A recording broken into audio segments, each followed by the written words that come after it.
Paperwork, I have a bunch of papers that the school gave, so we'll go through it one by one. The first paper is just some information about my kid and what his likes are, what his dislikes are. I guess so. They want to know what he likes to play, what he like, when is he happiest, what he loves to eat, and number 4 is about what kinds of food is he allergic to.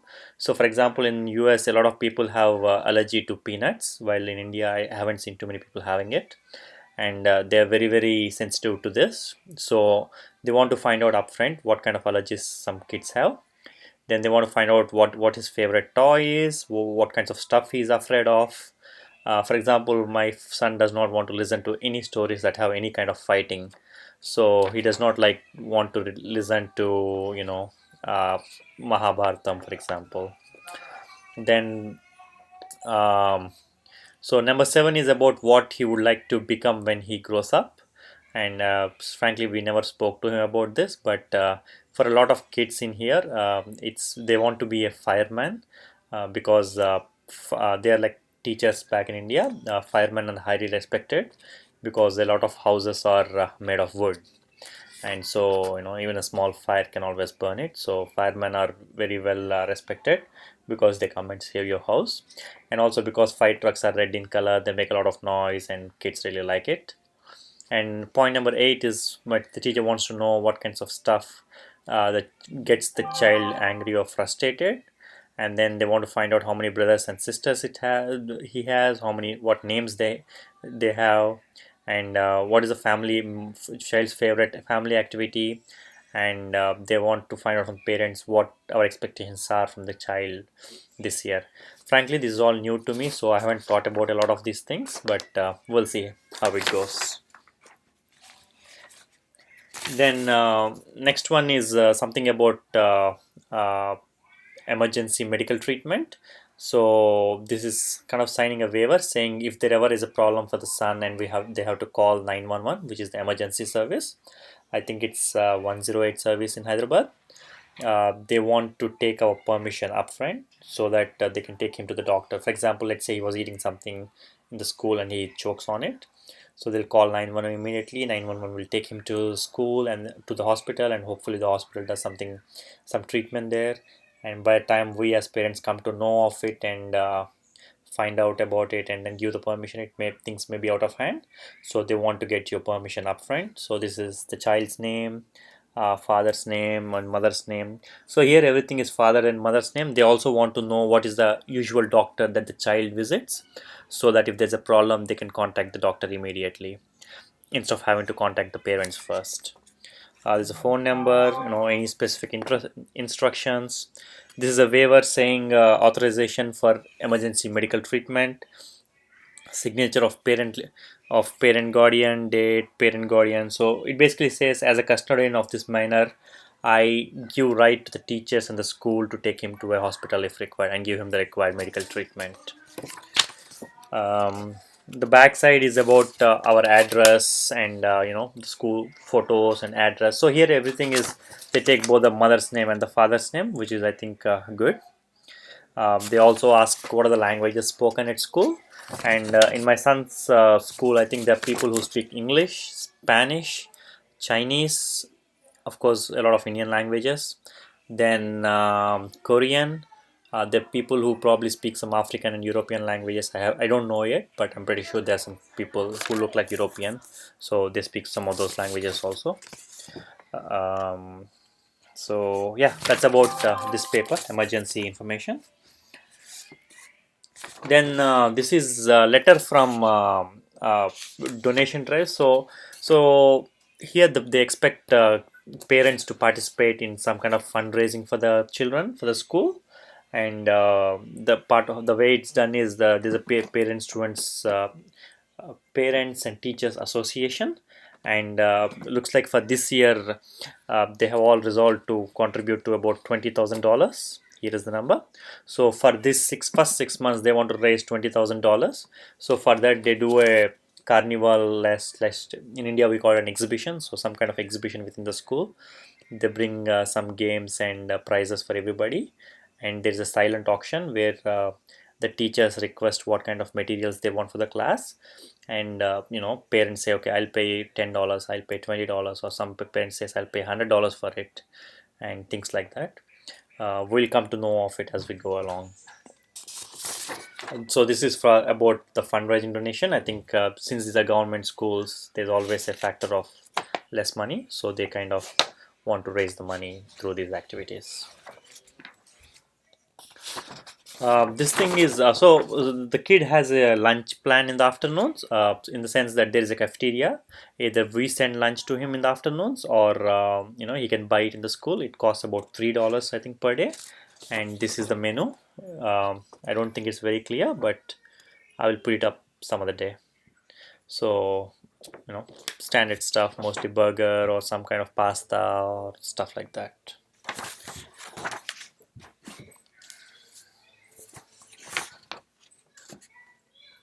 This one is fill in, sign the 4 sections below and behind the page. Have each of your children return this page to the teacher. So this is consent for taking photographs of the children. For example, if there's a school event, they want to find out if it's okay to take a picture of your kid and put it on the promotional flyers. Unlike in India, where we think the social norm is it's okay to take picture without taking permission.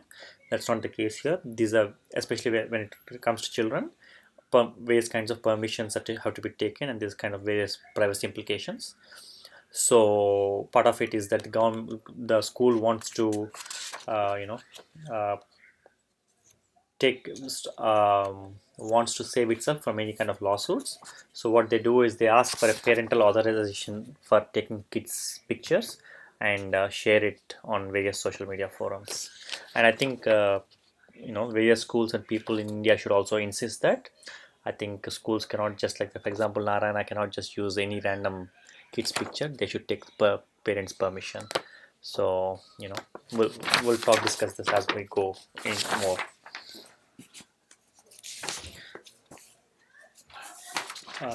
This is application for free and reduced price meals, and yeah. So thankfully we don't need it. So that's good.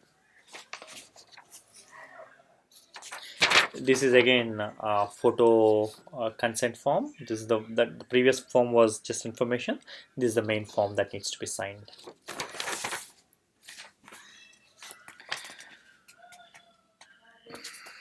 So this is nothing important. So this is about how the money for the meals in school will be charged.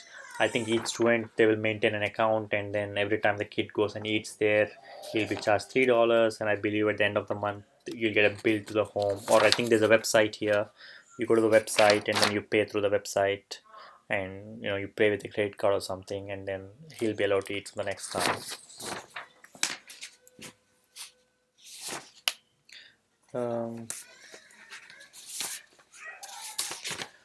So there is much more information that they have here, but I think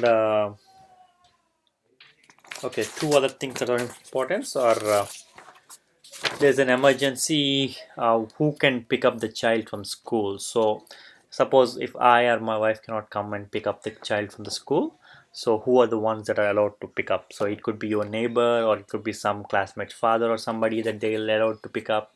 So unlike in India, kids are not allowed to be left alone on the roads or in the homes without parental supervision. So even if your home is like about 100 meters away from the school, you cannot leave the kid on the road. You have some adult has to accompany them to get to home. And so in that case, what happens is that some adult has to come and pick up the kid from the school and then drop them. After that they can drop them wherever I want, but some responsible adult has to come. And the way they do it is, whoever can pick up the child, they'll get the names written in this, and at the time of pickup, the teacher will actually check for the ID card of the person, and then only then will release the kid. This, in fact, at some point previously, for my son, in different school, they even did not let the grandmother go pick up the kid because she didn't have the ID card. So this is kind of strict here. So this is called my child may be released to student release form, I guess. So it has name, relationship, and phone numbers. and then they also want to find out if there's any police case against them.